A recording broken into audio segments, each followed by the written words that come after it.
Salut à tous et bienvenue dans cette nouvelle vidéo.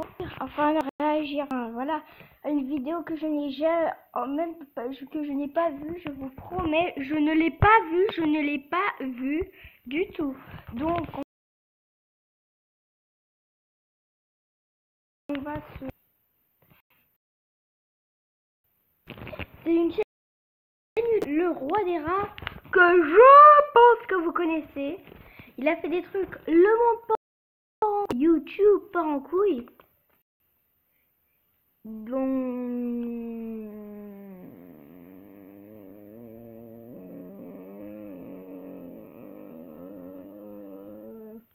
Donc, une vidéo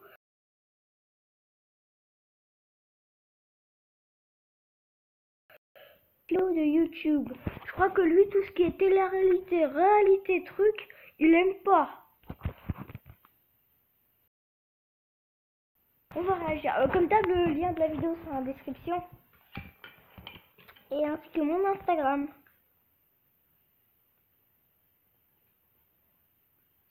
Donc voilà, c'est une vidéo réaction parce que quand même, je ne l'ai pas vue du tout cette vidéo. Je vous promets que je ne l'ai pas vue.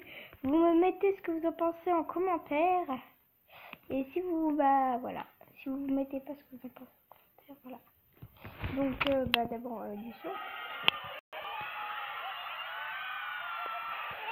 C'est horrible, mais on l'a pas tout et c'est déjà bien.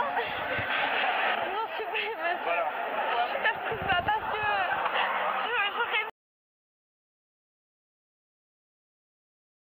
j'aurais que les miracles existaient.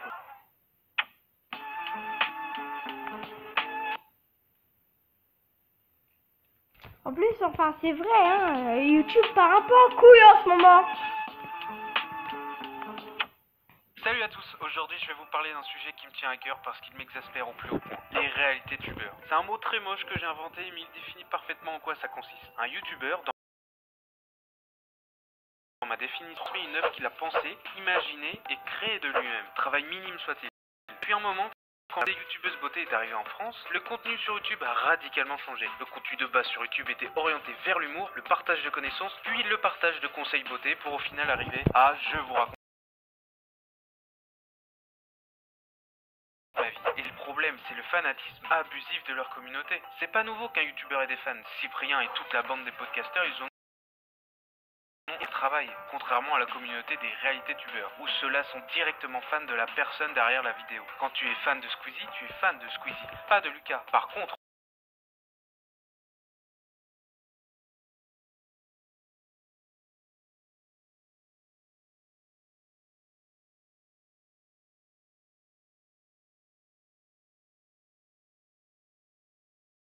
les fans de Tron, ils faisaient des quickscopes Titanic Across the Map sur Pinal. Enjoy Phoenix 80 on faisait des trucs maintenant autobiographiques. En plus de sa chaîne, etc. La limite de la vie privée est de plus en plus maigre chaque année qui passe. Les abonnés des réalités tubeurs connaissent plus leur goût, voire même leur vie. On va mettre le lien de la vidéo et le lien de la chaîne. Ils ont à peine la majorité pour la plupart. Et ils doivent gérer une fanbase absolument gigantesque. C'est quelque chose que je n'aurais jamais cru possible. Et d'un côté, que les fans soient aussi nombreux et attachés aux youtubeurs, c'est normal, vu à quel point ils font tout pour essayer d'être le plus proche de leurs abonnés, en leur racontant des anecdotes, leurs goûts, se montrant en vlog, etc. etc. C'est logique. Mais où va être la limite de tout ça? À la Vidéo City Paris 2015, il y a eu des pleurs, des cris, dès que Panda Moqueur se montrait publiquement. Alors un an plus tard, avec plus d'1 million d'abonnés, qu'est-ce que ça va être? Des gens vont se bousculer, il va y avoir des malaises, tout ça pour un réalité tubeur. Je trouve ça vraiment ridicule. Mais juste pour un mec, mais genre, mais on fait le parallèle avec les émissions de télé-réalité où les gens deviennent connus juste pour être devant une caméra et en jouant un jeu d'un ils jouent un rôle plus ou moins prononcé pour certains.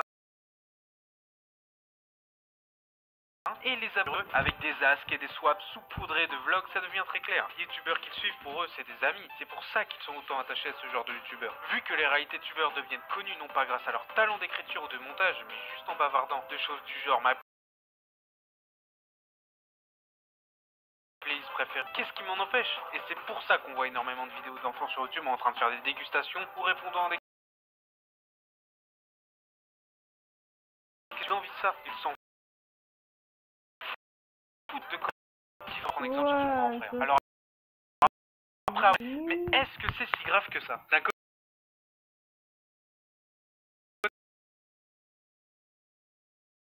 je me suis dit, Des youtubeurs qui leur ressemblent et leur...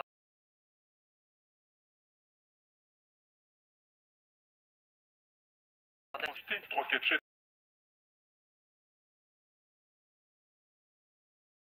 sur la playlist du alors qu'il y a Dylan qui va se merde devant des musicales tout aussi merdiques. Bien sûr que c'est chaud. au final, j'en ai conclu que tant que ça reste raisonnable, c'est-à-dire sans excès, ce n'est pas trop grave, et que ça nuit pas à YouTube. Il y a du contenu pour tout le monde, mais malheureusement il y en a de plus en plus. Il suffit de voir la mode des storytime par exemple. D'une part, certains n'hésitent pas à inventer de fausses histoires, et d'autres n'hésitent pas à mettre des titres putaclic qui transforment la réalité de son histoire. Ils veulent faire leurs intéressants, et le pire c'est que ça marche, il suffit de voir le nombre de vues. On peut aussi parler de la mode des vidéos réactions musicales qui s'inscrit dans la volonté de faire du contenu sur quelque chose de plat,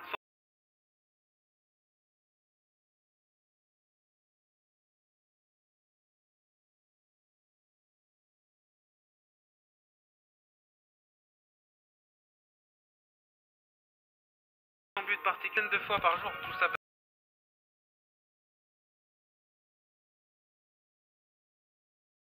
Parce qu'original ou une chose déjà faite mais d'une façon différente. Démarque-toi et les gens te remarqueront un jour ou l'autre.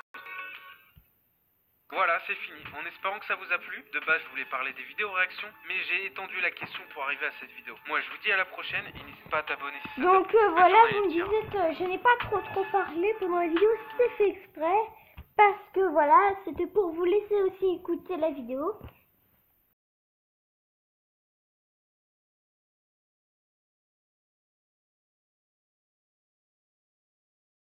Donc surtout n'hésitez pas à vous abonner et à vous liker et à liker. Et bah voilà, enfin non mais en gros bah voilà, le roi des rats il a raison. Enfin voilà, les réalités tubeurs comme il dit, et ben c'est vrai, enfin je sais pas, ils font que ça, ils influencent leurs petits. Un